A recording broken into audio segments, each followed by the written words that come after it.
Hey, watching my channel Clodbuster, so I picked up another Clodbuster. This thing's pretty cool. It's got a lot of aftermarket parts on it. Mostly all of them are from a company called ESP.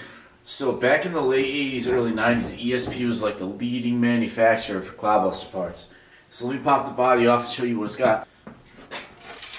This body's in nice condition too. It's got one little crack right here, but it's not too bad. But roll bar, lights, all in good condition. Chevy grill, the grill is mint, it's perfect.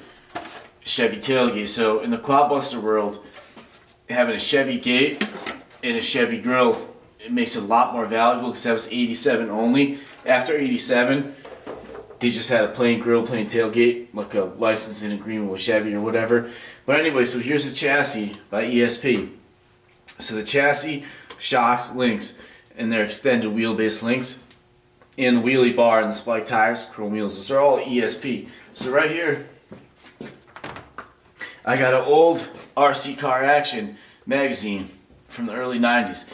You see it's got a Clodbuster vs. USA 1. That was the thing back in the day. So let's take a look through this thing and see if we can find a ESP ad. I'm sure it was in there because they were all about the Clodbuster.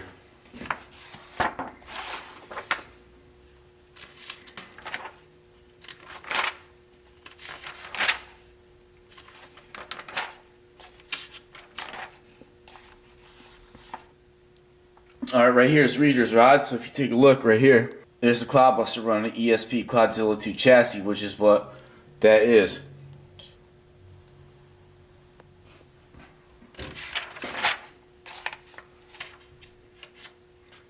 There's a Losi Double XT. That was really cool. That replaced the J or XT, I believe. Alright, so there's some more. There's two more Clodbusters, both running the Clodzilla 2 chassis. So you can see how popular that was back in the day.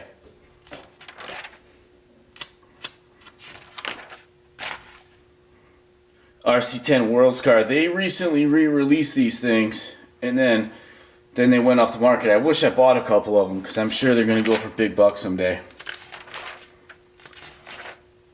RC10 T2.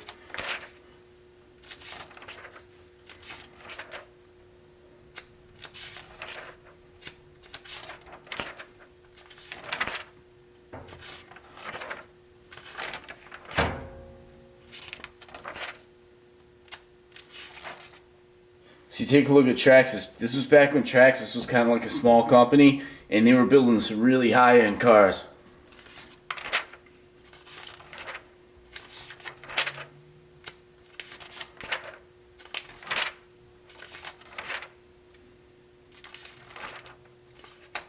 Road cars were popular back then too, with little foam tires.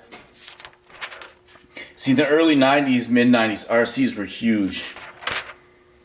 There we go, look at Clodbuster vs. USA 1. Clodbuster 1, obviously.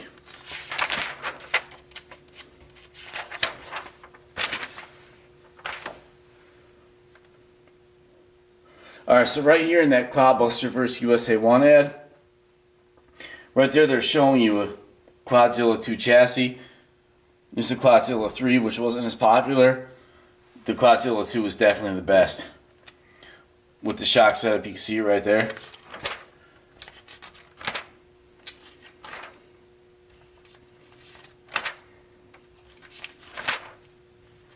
There's another picture of the Double XT. I gotta go on eBay and find one of those. You can see it says right there, 1995 Truck of the Year.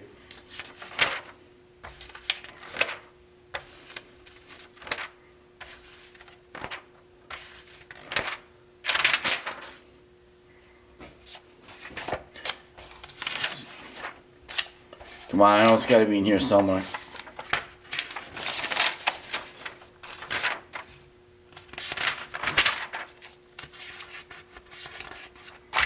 Alright, this right here is pretty cool. It's called a track directory. So there were so many tracks back then. Because in the 90s, like I said, RCs were so huge.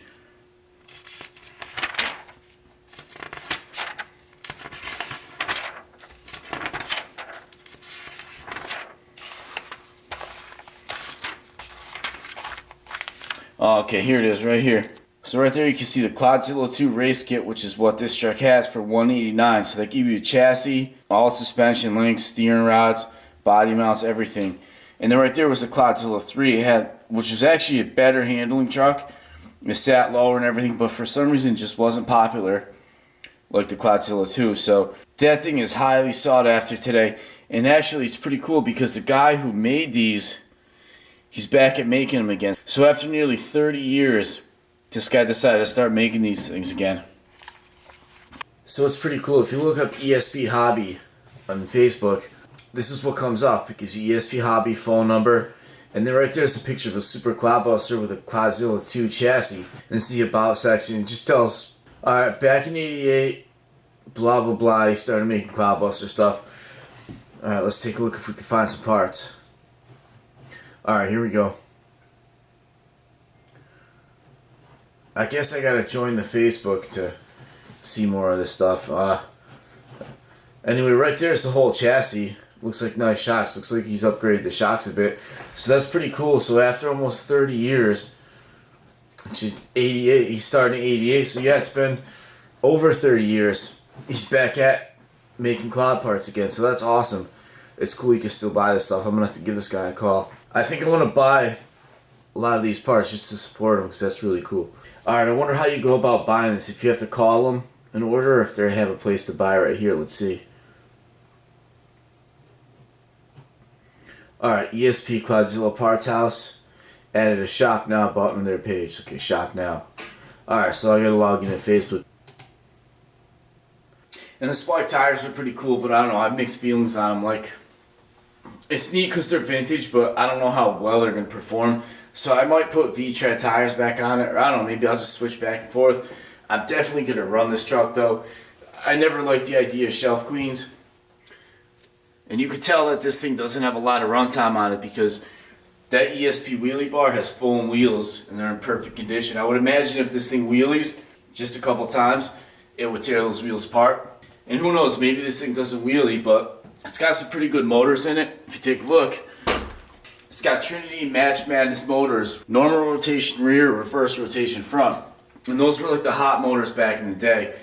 That was the best motor you could run. They also had the Monster Mash, but the Match Madness was the best. That pink battery is called the Maxilla. That was a battery to have. Novak speed controller. So this thing's got all the right vintage parts on it. Chrome gearboxes. You can tell the bumper was chrome. It came missing the front one. And it's starting to peel off these, but no big deal because I got a lot of parts trees for Clodbusters. I also have a lot of axles and everything, so I don't know, I think a red bumper would definitely look good on this thing because the Clodbuster was always known for that red bumper, so I'll probably put one back on. I'll probably also raise these shock collars so that way it gets a little bit lower ride height. Because right now these things are almost all the way maxed out, so this thing is all the way up. It should have some suspension sag. Also feels like this one's out of oil or very low, and you could hear the air in the shocks. So I'll go through those, rebuild those. So that's it for now. I'll do a running video on it soon. So take care, like and subscribe. Thanks for watching. See you next time.